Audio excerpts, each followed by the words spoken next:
প্রকল্প আর উন্নয়নের নামে বর্ষার খোঁড়াখুড়ি যে ভোগান্তির বড় কারণ নগরের মানুষ মাত্রই তা ভালো করেই জানেন। তবে নতুন ব্যাপার হলো এই খোঁড়াখুড়ির অনুমতি নিয়ে এবার এক সেবা সংস্থা জালিয়াতির অভিযোগ করছে আরেক সেবা সংস্থার বিরুদ্ধে।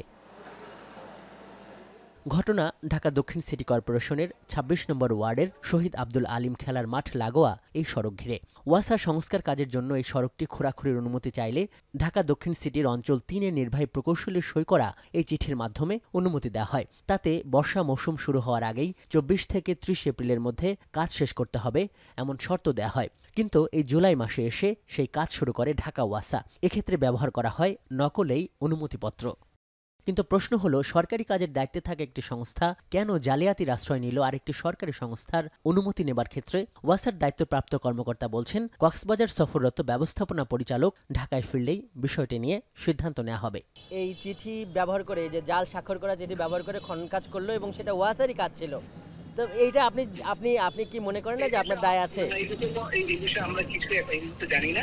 এমনি স্যার কক্সবাজার আছেন, উনি এসে আমাদের সাথে বলবেন। তারিখ পরিবর্তন করে ভুয়া স্বাক্ষর ব্যবহার করে খোঁড়াখুড়ি শুরু করায় বেশ নড়েচড়ে বসেছে আরেক সেবা সংস্থা ঢাকা দক্ষিণ সিটি কর্পোরেশন। এ নিয়ে স্থানীয় থানায় দায়ের করা হয়েছে অভিযোগ। দক্ষিণ সিটির এই কর্মকর্তা বলছেন, যেহেতু বর্ষায় সিটি কর্পোরেশন এখন খোঁড়াখুড়ির অনুমতি দেয় না, সেহেতু বর্ষার মধ্যে ওয়াসা কাজ শুরু করলে বিষয়টি তাদের নজরে আসে। অভিযোগটা হচ্ছে আমাদেরকে না জানিয়ে সড়কটা খনন করা, অনুমতিবিহীনভাবে সড়কটা খনন করা এবং দায়িত্বপ্রাপ্ত কর্মকর্তার যে স্বাক্ষরটা আছে সেই স্বাক্ষরটাকে জাল করা, এই বিষয়টা আমরা অভিযোগে উল্লেখ করেছি।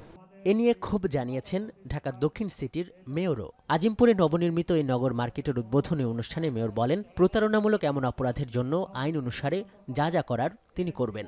প্রতারণা করলে যে আইনগত ব্যবস্থা রয়েছে আমরা ইতিমধ্যে এ ব্যাপারে জিডি করেছি, আমরা জেনারেল ডায়েরি লিপিবদ্ধ করেছি থানায়, আমরা সকলকে অবগত করছি।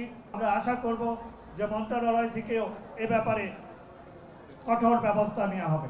এ অনুষ্ঠানে মেয়র আরও অভিযোগ করেন, নানা সমন্বয়ের কথা বলা হলেও কোনো ধরনের আইনের তোয়াক্কা না করেই সিটি কর্পোরেশনের অধীন সড়কগুলোতে ইচ্ছেমতো খোঁড়াখুড়ি করে সেবা সংস্থাগুলো। এভাবে কেটে খুঁড়ে আমাদের ঢাকাবাসীর সমস্যা, দুঃসহ সমস্যা সৃষ্টি আমরা করতে দিতে পারি না। আজহার লিমন, এখন, ঢাকা।